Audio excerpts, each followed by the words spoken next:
Hello dear students, once again welcome back to our channel Gyan lab. तो आज मैं आपके लिए लेकर आई हूँ आपके एमएसटी सीईटी 2022 के लिए हम प्रीवियस ईयर क्वेश्चन के एमसीक्यूज प्रैक्टिस करने वाले हैं। और आज का हमारा चैप्टर कौन सा है? Respiration and circulation. और इस चैप्टर के हम 3 पार्ट्स में एमसीक्यू सॉल्व करेंगे, लेकिन उसके लिए एक ही कंडीशन है कि आपको सारे पार्ट्स देखकर आपको अपने मार्क्स कमेंट में कमेंट कर कर बताना है कि कौन से स्टूडेंट को कितने मार्क्स मिले हैं, ठीक है। और सबसे सबसे सबसे इम्पोर्टेंट जो पॉइंट है वो ये है कि एमसीक्यू सॉल्व करने से पहले आप इस चैप्टर का वन शॉट जरूर देख ले, क्योंकि वन शॉट देखने से क्या होता है, आपको पूरी क्लैरिटी मिल जाती है, आपका पूरा कॉन्सेप्ट क्लियर हो जाता है और उसके बाद जब आप एमसीक्यू सॉल्व करते हो तो आपका कॉन्फिडेंस लेवल बूस्ट होता है। तो फर्स्ट क्वेश्चन स्टार्ट करने से पहले आपको वन शॉट कहाँ कहाँ मिलेंगे वो मैं आपको बता देती हूँ।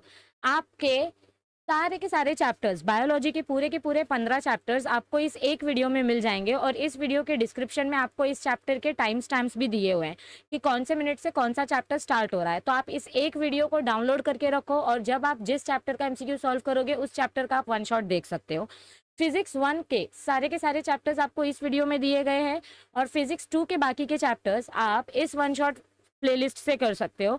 अगर आपको बायोलॉजी का डिटेल वन शॉट आपको एक साथ नहीं देखना, आपको एक एक चैप्टर करके देखना है तो आप ये वाली प्लेलिस्ट चेक कर सकते हो। और अगर आपको शॉर्ट में 3-4 घंटे में 4-5 चैप्टर उड़ाना है तो आप सुपर रिवीजन वाला सीरीज हमारा देख सकते हो। इसमें शॉर्ट में बताया है सुपर डुपर शॉर्ट, इसमें सुपर शॉर्ट, और अगर डिटेल में देखना है तो डिटेल वाली वीडियो की भी प्लेलिस्ट अवेलेबल है।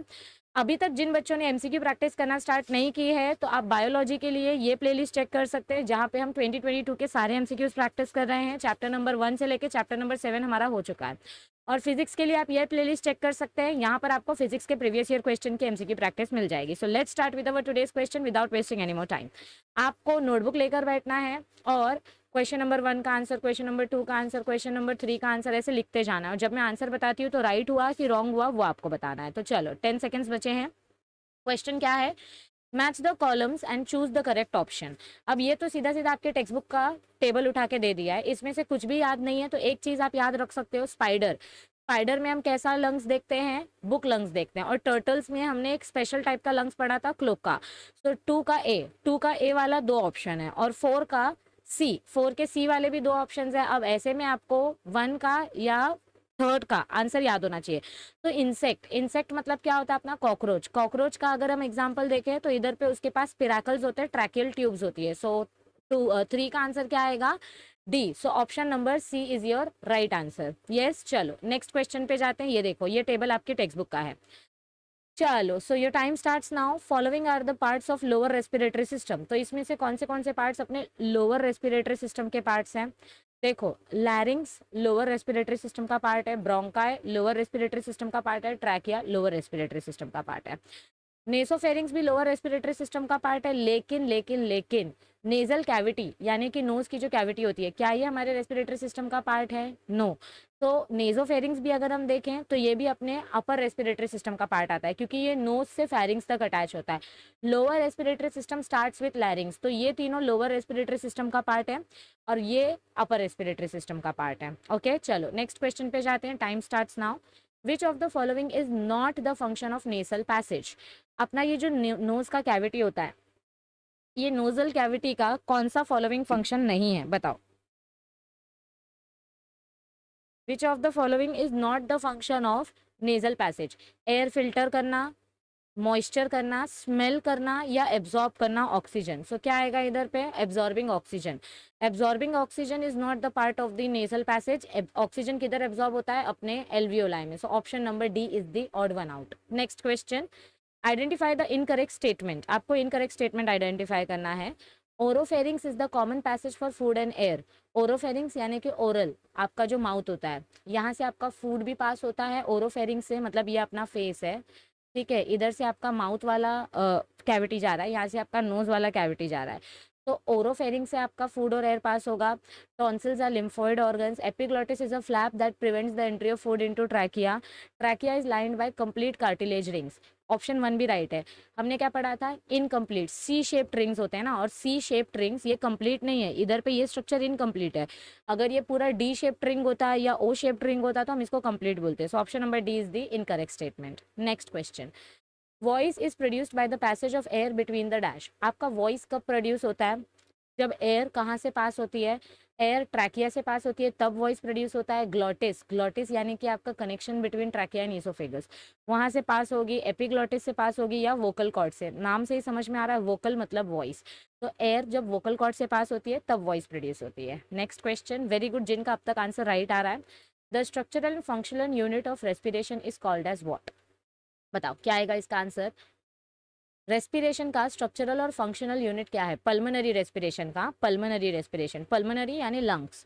तो the structural and functional unit of pulmonary respiration, अपने लंग्स के अंदर कौन सा ऐसा सेल है जो हमारा रेस्पिरेशन का मेन कंपोनेंट है? दैट इज एल्वियोलस, क्योंकि एल्वियोलस अपना एयर सैक है जहाँ पे आपका गैस एक्सचेंज होता है। Next question, which of the following does not belong to the conducting portion of the respiratory system? Conducting portion यानी कि ट्रांसपोर्टेशन, एब्जॉर्प्शन नहीं, ट्रांसपोर्टेशन। तो इसमें से कौन सा पार्ट है जो कंडक्शन में हेल्प नहीं करता, रेस्पिरेटरी सिस्टम के कंडक्शन में हेल्प नहीं करता? यस, एल्वियोलाई, नोज, ब्रोंकियोल या फेरिंग्स? क्या आएगा इसका आंसर? एल्वियोलाई। ये कंडक्शन में हेल्प नहीं करता, ये सिर्फ गैसियस एक्सचेंज में हेल्प करता है। नोज से हम गैस आगे ट्रांसपोर्ट करते हैं, ब्रोंकियोल से वो गैस आपके एल्वियोलाई तक जाता है, और फेरिंग से भी आप अपने गैसेस को आगे पास करते हो। लेकिन एल्वियोलाई सिर्फ गैस एक्सचेंज करता है, ट्रांसपोर्टेशन नहीं करता। Next question, select the correct sequence of events for the transport of respiratory gases from the following. तो अपना रेस्पिरेटरी गैसेस कैसे ट्रांसपोर्ट होते हैं? यस एवरीबडी, हमने पढ़ा था ना ABCD। पहले हमने क्या पढ़ा था? एक्सटर्नल रेस्पिरेशन, फिर हमने मतलब बाहर सांस लिया छोड़ा, एक्सपिरेशन इंस्पिरेशन, फिर इंटरनल रेस्पिरेशन, फिर उसके बाद आपका आता है cellular respiration. So correct answer क्या आएगा? External, internal and cellular respiration. Next question, which structure in mammals does not help in respiration? अगर हम मैमल्स की बात करें यानी कि डेवलप्ड ह्यूमंस की बात करें, तो कौन सा स्ट्रक्चर हमको रेस्पिरेशन में हेल्प नहीं करता है? यस, रिब्स, एब्डोमिनल मसल्स यानी स्टमक के मसल्स, डायफ्राम एंड ट्रैकिया। तो बताओ, सोच के बताओ, थोड़ा सा कॉमन सेंस लगाओ। आया आंसर? एब्डोमिनल मसल्स का रेस्पिरेशन में कोई रोल नहीं होता है। Next question, which of the following does not happen during inspiration? जब आप इंस्पिरेशन करते हो तो इसमें से कौन सा एक्टिविटी नहीं होता है? देखो, इंस्पिरेशन करने के टाइम पे आपके इंटरकोस्टल मसल्स कॉन्ट्रैक्ट होते हैं, रिब्स आर पुल्ड आउटवर्ड। जब आप इंस्पिरेशन करते हो तो आपका रिब केज बाहर आता है। जब आप इंस्पिरेशन करते हो यानी कि जब आप हवा अंदर जाती है, तो अपने लंग्स के नीचे जो डायफ्राम होता है, ये डायफ्राम अपवर्ड्स जाता है कि डाउनवर्ड्स जाता है? देखो, ये रिलैक्स्ड कंडीशन में है और ये कॉन्ट्रैक्टेड कंडीशन में है। तो जब हम इंस्पिरेशन करते हैं, सांस अंदर आ रही है, तो डायफ्राम नीचे जाएगा, अपवर्ड नहीं आएगा। So only option number C is wrong statement. Next question, incorrect, which of the following statement is incorrect? अब ये देखो, जो ये ऐसे स्टेटमेंट होते हैं ना, इनकरेक्ट वाले स्टेटमेंट, ये किन बच्चों को आता है? जो टेक्स्ट बुक रीडिंग करते हैं। अगर आप सिर्फ वन शॉट देखकर ऐसे क्वेश्चन सॉल्व करोगे या असर्शन और रीजनिंग वाले सॉल्व करोगे, तो आपको उसका सोल्यूशन नहीं आएगा। आपको इसके लिए टेक्स्ट बुक की थ्योरी का लाइन टू लाइन याद होना चाहिए, इसीलिए टेक्स्ट बुक थ्योरी बहुत इंपॉर्टेंट है। तो इस क्वेश्चन का आंसर आया सबको? क्या आएगा इसका answer? Option number B, inspiration is not a passive process, ये एक्टिव प्रोसेस है।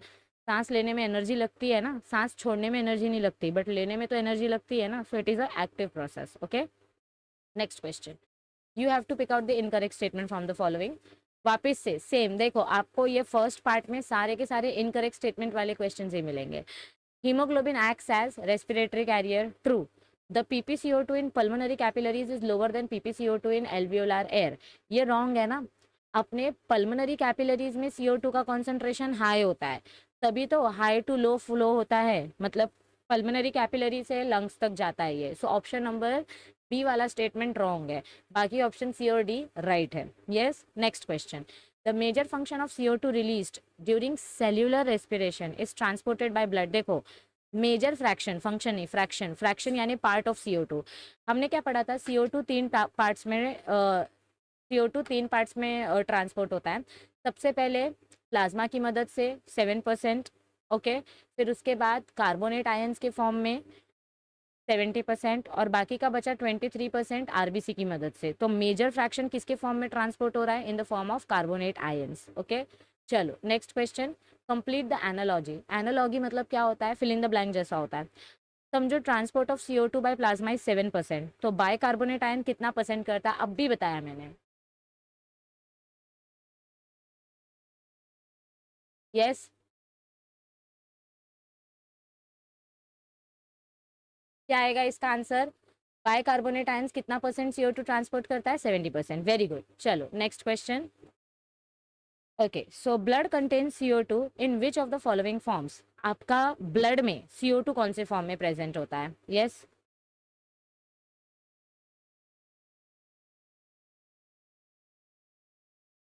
हमारे ब्लड में CO2 कौन से फॉर्म में प्रेजेंट होता है, बताओ। कार्बोनिक एसिड तो अनस्टेबल कंपाउंड है, तो कार्बोनिक एसिड के फॉर्म में तो ये नहीं होता है। तो कौन से फॉर्म में प्रेजेंट होता है? बाइकार्बोनेट आयन के फॉर्म में, that is sodium bicarbonate. Okay, next question, again you have to complete the analogy. देखो ये ट्रांसपोर्ट ऑफ ऑक्सीजन है। ट्रांसपोर्ट ऑफ ऑक्सीजन हमने दो टाइप से पढ़ा था, एक प्लाज्मा से यानी कि वाटर की मदद से 3%, और बाकी का बचा RBC की मदद से 97%। यस, तो ऑक्सीजन कैसे ट्रांसपोर्ट होगा? By plasma 3% and by haemoglobin 97%। Excellent. Next question, vital capacity of lung is? देखो हमने पढ़ा है total lung capacity and vital capacity. Vital capacity कितना बोला था हमने? It is tidal volume plus IRV plus ERV। Yes, inspiratory reserve volume, expiratory reserve volume and total volume, इसको हम बोलते हैं वाइटल कैपेसिटी। तो इसका आंसर क्या आएगा आपका? Option number A. फॉर्मूला आपके टेक्स्ट बुक में ही दिया हुआ है। चलो अब ये आप फाइंड आउट करके बताओगे। You have to find out the incorrect match.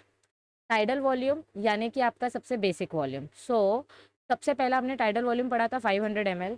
Tidal volume के बाद हमने क्या देखा था कि इंस्पिरेशन करने के लिए, मतलब मैक्सिमम इंस्पिरेशन आप कितना कर सकते हो, फिर मैक्सिमम एक्सपिरेशन आप कितना कर सकते हो। So inspiratory reserve volume was right, और आपका रेसिडुअल वॉल्यूम भी राइट है, लेकिन एक्सपिरेटरी रिजर्व वॉल्यूम कितना आना चाहिए? It is not 150 ml।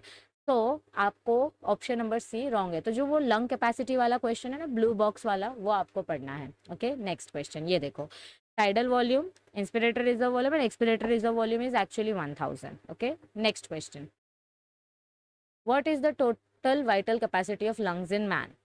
Yes, total capacity पूछा है, टोटल कैपेसिटी। तो मैन में टोटल वाइटल कैपेसिटी कितना होता है? अभी जस्ट मैंने टेबल दिखाया था, चाहिए तो थोड़ा सा वीडियो को पीछे करके देखो। Yes,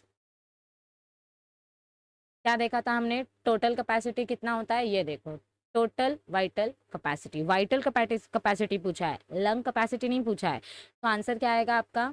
yes everybody, 4600 ml। अगर लंग कैपेसिटी पूछा होता तो लंग कैपेसिटी में क्या आता है? टोटल लंग कैपेसिटी में वाइटल कैपेसिटी प्लस ये रेसिडुअल वॉल्यूम ऐड हो जाता है। इसमें अगर मैं रेसिडुअल वॉल्यूम ऐड कर दूं तो आंसर मेरा ये हो जाएगा। क्लियर? ओके, सो लंग, ये वर्ड इंपॉर्टेंट है, इधर वाइटल की जगह लंग दिया होता तो आंसर चेंज हो जाता। Okay, next question, you have to find out which of the following statement is incorrect. Now read the center and read the answer and find out. देखो, respiratory centers are located in pons and medulla. Inspiratory and expiratory center is located in medulla. Pneumotaxic center is located in medulla. Apneustic center is antagonistic to the pneumotaxic center. ये तो right है। Okay, ये भी right है। अब option number सी और option number B में से बताओ क्या आएगा? आपका न्यूमोटैक्सिक सेंटर मेड्यूला में नहीं लोकेटेड होता है। ये देखो, न्यूमोटैक्सिक सेंटर जो होता है वो आपके पॉन्स वेरोली में लोकेटेड होता है। ये भी पॉन्स वेरोली में है। सिर्फ आपका ये यहाँ पे देखो, यहाँ पे आपका डोर्सल रेस्पिरेटरी ग्रुप और वेंट्रल रेस्पिरेटरी ग्रुप आपके मेड्यूला में लोकेटेड होता है, inspiratory centre. Okay, next question, complete the analogy. Emphysema मतलब क्या होता है? आपके लंग्स का ब्रेकडाउन। और जब आपके ब्रोंकियोल्स कंस्ट्रिक्ट होते हैं, कॉन्ट्रैक्ट होते हैं, तो उसको हम क्या बोलते हैं? ये भी आपके लंग्स के डिसऑर्डर के टॉपिक में से है। यस, वो जो टेबल दिया था ना, disorder, different types of lungs disorder, तो वो टेबल में से ये क्वेश्चन दिया गया है। क्या आएगा इसका आंसर, बताओ। ब्रोंकियोल्स जब कॉन्ट्रैक्ट होते हैं तो उसको कौन सी डिजीज बोलते हैं हम? आस्थमा। Okay, yes. सो आज का सेशन आई होप आपको मज़ा आया होगा सॉल्व करने में। जिन बच्चों को अब तक हमारी नीट चैनल के बारे में पता नहीं है, तो हमारा नीट का चैनल है ज्ञान लैब NCERT। यहाँ पर मैं ऑलरेडी नीट 2022 के PYQs प्रैक्टिस करा रही हूँ, और उसके साथ साथ हम नीट 2023 के स्टूडेंट्स के लिए भी डिटेल वीडियोज़ अपलोड कर रहे हैं। तो जल्दी जल्दी इस चैनल को सब्सक्राइब करो, और टेलीग्राम ग्रुप अगर आपने ज्वाइन नहीं किया है तो टेलीग्राम ग्रुप आप ज्वाइन कर सकते हैं। यहाँ पे आपको सारा नोटिफिकेशन मिलता है। टेलीग्राम ग्रुप का नाम है ज्ञान लैब AP। हमारी एंटरटेनमेंट वाली चैनल भी आप सब्सक्राइब कर सकते हैं ताकि आपका मनोरंजन बना रहे, आपको मज़ा आता रहे, पढ़ने के साथ साथ आपका टाइम पास भी होता रहे। तो लाइव्स बफरिंग चैनल को सब्सक्राइब करो और जल्दी जल्दी हमारे लाइव्स बफरिंग चैनल के फैमिली के मेंबर बन जाओ। और अगर ये वीडियो अच्छी लगे तो इसको मैक्सिमम लोगों तक शेयर करो, क्योंकि बहुत सारे बच्चों ने अभी तक एमएसटी सीईटी की तैयारी स्टार्ट नहीं की। और मैं बार बार बोल रही हूँ कि इस बार सीईटी का कट ऑफ हाई जाने वाला है, 100% हाई जाने वाला है, पक्का गारंटी के साथ मैं बोल रही हूँ। तो जल्दी जल्दी वीडियो को शेयर करो ताकि आपके निकम्मे दोस्त पढ़ना स्टार्ट करें। आप चैनल पे न्यू हो तो फटाक से चैनल को सब्सक्राइब करो। सीईटी एग्जाम के पहले अपना 1 लाख सब्सक्राइबर होना चाहिए। और वीडियो अच्छी लगे तो लाइक कर देना। नेक्स्ट वीडियो में मिलेंगे, उसके पहले आपको क्या करना है जल्दी बताओ। आपको अपने मार्क्स कमेंट करके बताने हैं, तभी आपको पार्ट 2 मिलेगा। तो see you in the next video. Till then all the best, keep studying, keep revising. Thank you, see you soon.